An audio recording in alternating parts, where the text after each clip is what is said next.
Hi. Happiness. I think if you asked most people, they would say that they want to be happy. So, happiness to me is a good North Star. It's something to aim for. But the issue with happiness is it seems to be externally directed, meaning you have some kind of event or you have some emotional response and you feel happy, which seems like it's fleeting, as opposed to, or similarly to work-life balance, which is fleeting. You're in between this. You're not working too hard. You're not slacking off too much, and you're balancing work-life. So I think that happiness is hard to quantify and to figure out a path towards. I think contentment is maybe more sustainable. And then I think there's something that's actually the secret sauce.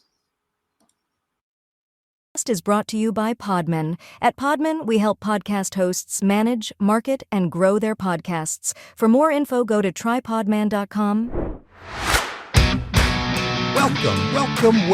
You're tuned into the Happy AF Show, your weekly ticket to a world brimming with joy, energy, and positive vibes. Are you ready to dive into stories that uplift, strategies that empower, and tips that can transform your day from blah to brilliant?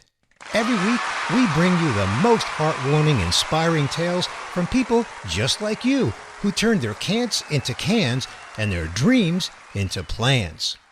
Whether you're commuting, working out, or just lounging at home, the Happy AF Show is your go-to source for all things happy. Together, we'll explore the corners of happiness, from the simple pleasures of everyday life to the grand gestures that make life worth living. So buckle up, dear listeners, as we embark on this joyous journey. Get ready to laugh, learn, and maybe even shed a tear or two of joy. This is the Happy AF Show, hosted by Phil Gerbyshak, ready to guide you through another incredible episode. Let's get happy AF now. Let the show begin.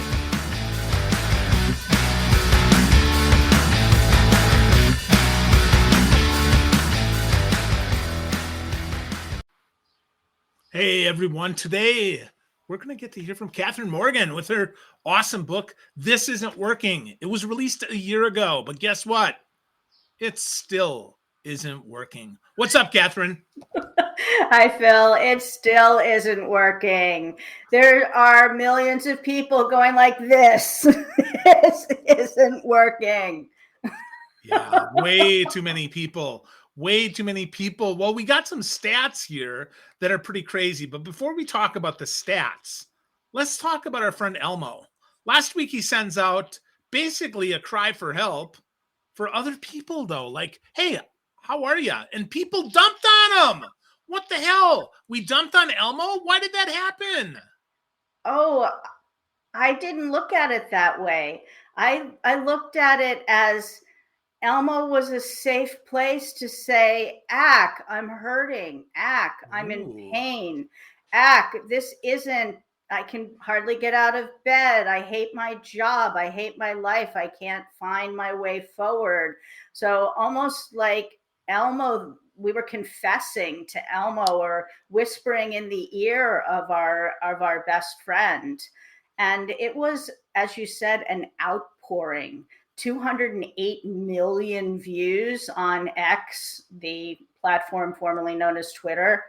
And it was so, it broke the internet, but it was so important and such a pressure valve release situation that the president of the United States weighed in and responded to Elmo. Like, hello, we hit a nerve. And it was a very innocuous question. Hey, friends, it's Elmo. How's everybody doing? We're not doing that well. It's not working. Yeah. Wow. Well, I like your way of looking at it. I think that's great to find a safe space that we can share with. It probably, we know that Elmo isn't real character, we know that it's a safe place. We know that probably Elmo's not going to fix anything, but to your point, release the pressure, get out of there. The pressure of, get this, as of the last CDC.gov and Household Pulse survey, 33.5% of people in September is experiencing anxiety or depression. So 1 in 3 of us, and Catherine, I will speak for myself and say, I've certainly suffered from depression. It's been a rough year, and we're not even a month in. And we're just starting. By the way, that number has been frighteningly consistent for the past several years. And one would think that it would be going down because we are, quote unquote, coming out of the pandemic, which of course we're not, because half my client base had COVID over December. But, whatever, we should be coming out, but we're not. And younger workers, I don't deal with kids, so I can't talk to that. But the 18 to 26-year-old age range is suffering even worse. Like, it's even higher in that age range. What do we do? What do we do? Well, to the Elmo thing, I think it's important.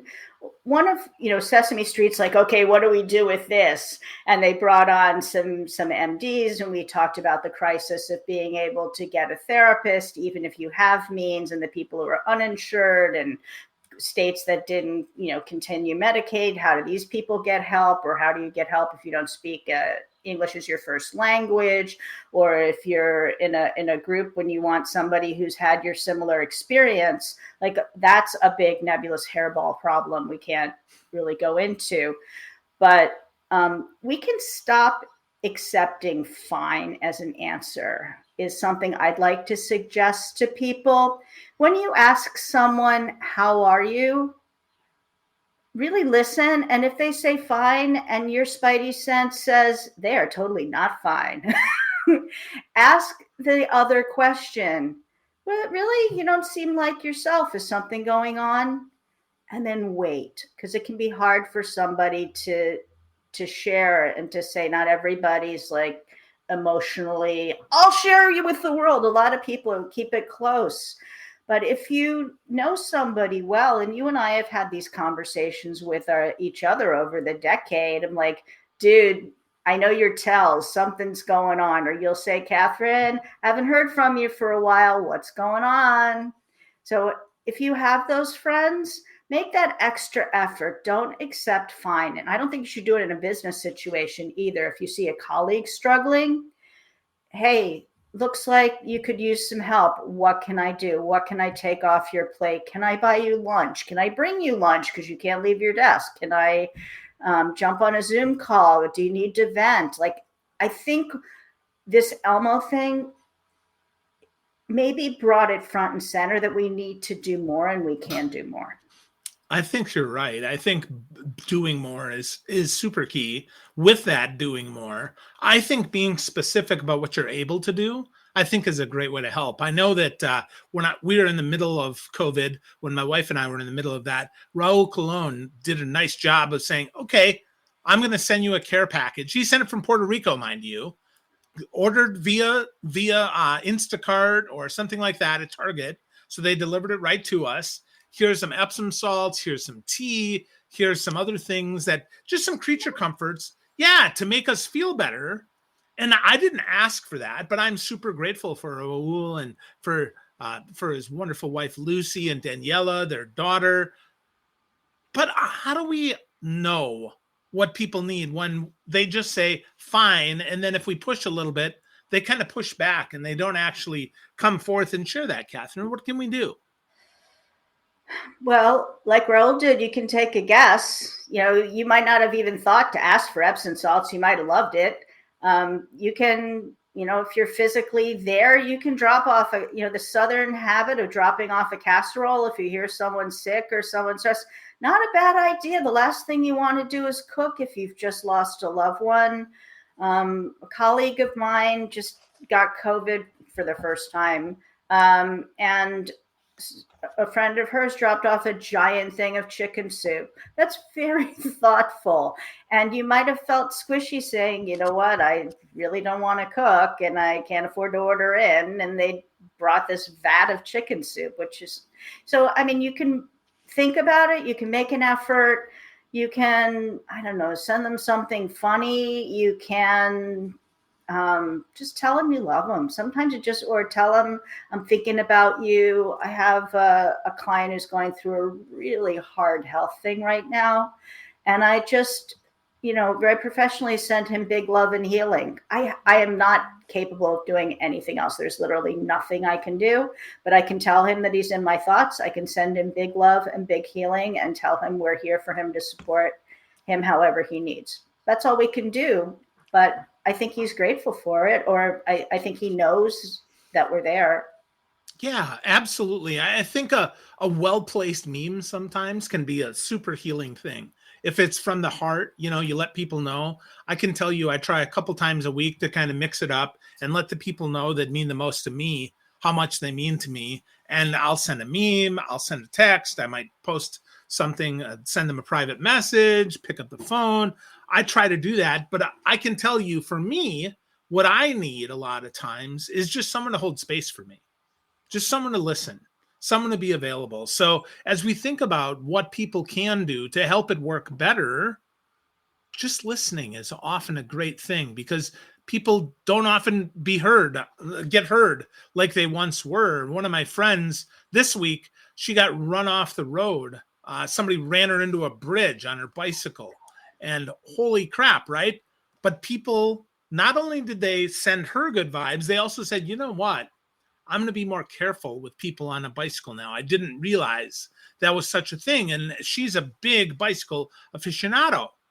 Well, not only does that heal her mind a little bit and her heart, but that also hopefully prevents anybody else from getting in that sort of accident. So I think that's another thing we can do, is kind of heal the collective.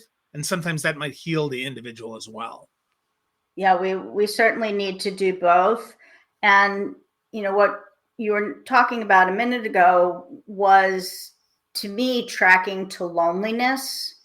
And loneliness is an epidemic right now. You would think in our hyper-connected world that we're feeling connected, but electronic connectedness doesn't always track to feeling physically connected. It just doesn't. And often you can feel more isolated if you drop into compare and despair, which is totally possible. So loneliness has a tangible, trackable effect on our health. They've tracked it to the equivalent of smoking 15 cigarettes a day.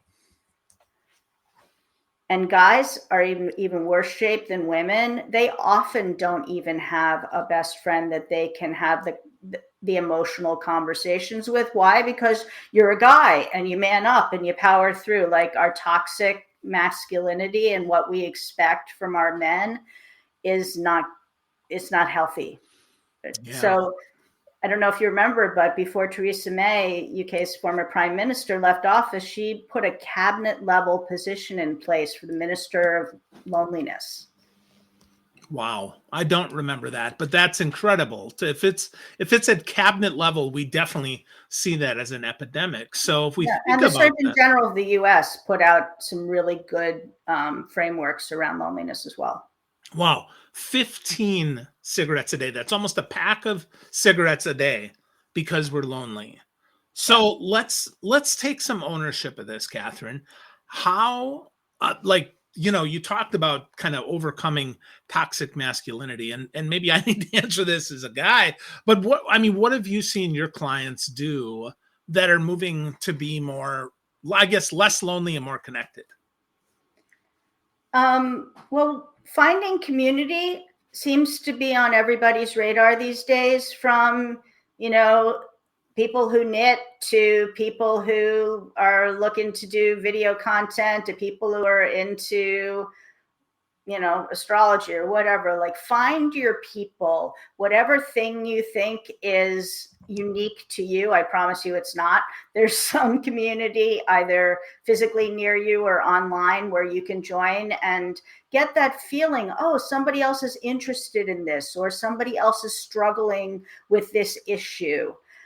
We need to connect. That we're still working our way out of that isolation situation, which was even worse for extroverts like you than introverts like me, who just sort of went into our bubble and were kind of jamming with it for a while. But the extroverts really got crushed during that when they couldn't go out and bounce off people. So finding people, being, to your point you made earlier, being seen and being heard and really listening and speaking clearly and listening to the person you're having a conversation with, and not doing this while you're sitting across the lunch table from them. Like we can start managing and like being present. And I think that's going to have a huge payoff. I agree. Being present is a big one for me, because I don't always have a couple of hours to be with folks, but if I even have a couple moments, the whole present thing is really, really big. Even if it's just a text, instead of multitasking, oh, what else do I say here?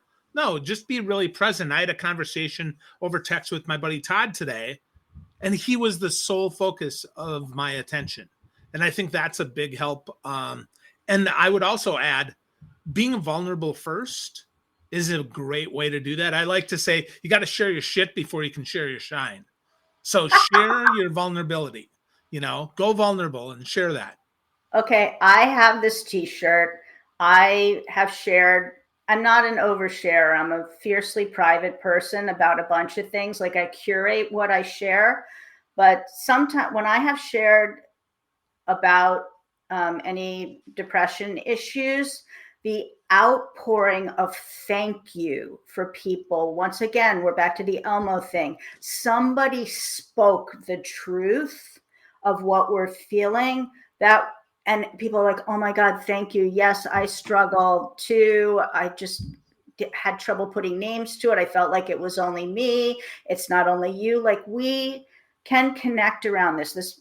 And vulnerability was authenticity was Merriam-Webster's word of the year last year. So speaking your truth, being real, not hiding behind your Instagram filter and your shiny, happy life all the time. Yeah, share your joy, share your vacation trip, share your good meals, share your, hanging out with some friends and smiling. Like we need that, but we need the balance. That's one of the things I love so much about you, Phil, is you do share both sides. You share the struggles and you share the goofy pictures of your doggy snouts. Thank you. Well, the doggy snouts, when we think about that, sometimes we have to look for that. We have to look for the doggy snouts. I can tell you right now, my dog's underneath my feet. I got no doggy snouts, but I think about that and I know that as soon as we're done, I got time to play with my pups.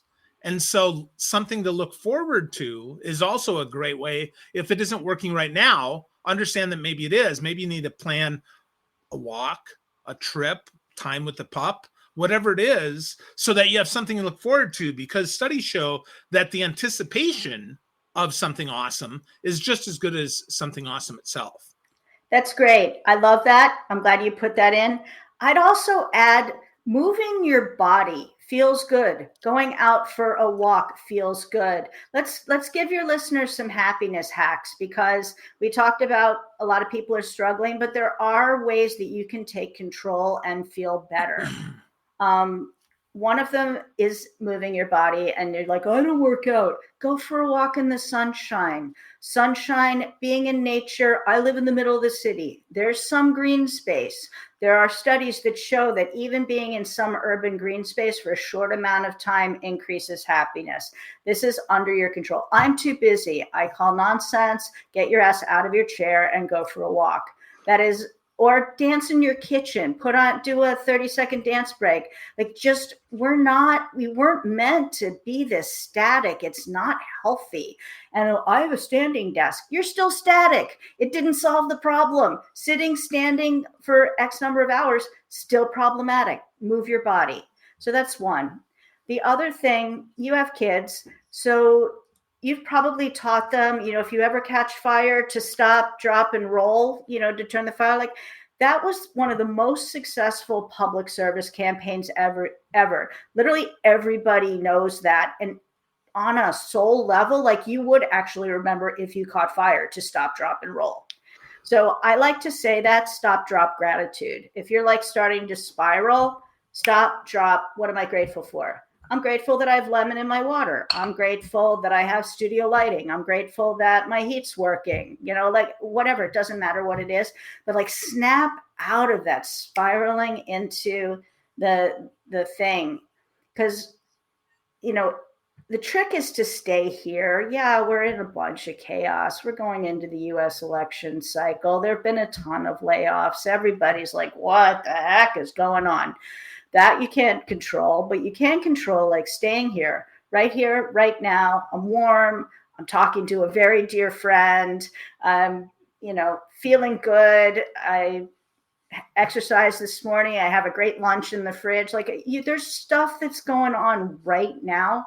That's just fine. And if you stay here, which is, what you're also trying to do if you have mindfulness or meditation practice, that's what the goal is to get you to remember to be here. So if you're in the deep, dark recesses of what's happened to you, you're potentially in depression. If you're future tripping, you may be in anxiety. But if you're here, even if right here isn't good and you're like wondering how I'm going to pay the March rent, but you can drop into, like, right here, right now, I'm good. And that can calm your body, get you into better creative thinking, get you into a better attitude. So I'd offer that up to your listeners. Yeah, listeners. Well, they should be readers. They should be reading a copy of your book. This isn't working. That's for damn sure. But with that, I think the encouragement to be here now, I think, is a big one, Catherine. And I think that's a big reminder for all of us. If we want to be less stressed and we want something to work, focus on what you can control right now. That might not be a lot. Might just be your breathing that you can control. But whatever that is, take control. Box breathing is something the Navy SEALs have used for years. Feel free to Google it. Yep, absolutely. Yep. Google it. Get a copy of the book. Whatever. Box breathing is great. And then, your gratitude. I like to think of 3 things that I'm grateful for. And if there's a person, I like to take a couple extra beats and really think about them. Send some energy their way and really feel that in my heart. Because a lot of times I forget that I have so many people to be grateful for. Sometimes I think I'm all alone. And the great news is that's not the case. That is not the case. You're one of the most loved men on the interwebs. I always joke. Not really joking. It's kind of true. Thank you. Thank you. But I think a lot of people have a lot more people than they realize that care about them. So what I would offer as encouragement is find a couple of those people. Put them on your speed dial. First of all, let them know how much they mean to you. And second of all, be there for them. Let them know. As much as I appreciate you, I want you to know I'm here for you as well.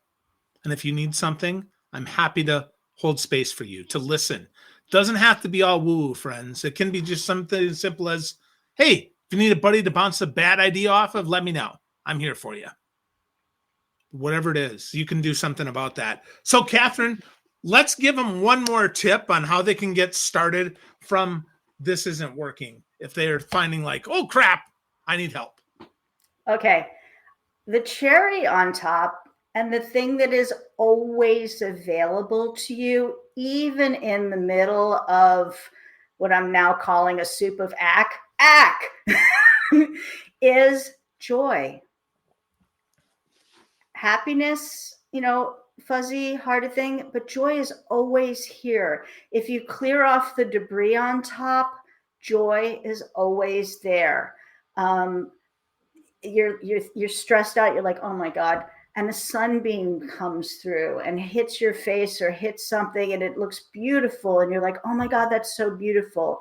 Or the birds start chirping, or you take this first sip of your coffee in the morning and you're like, oh, love that.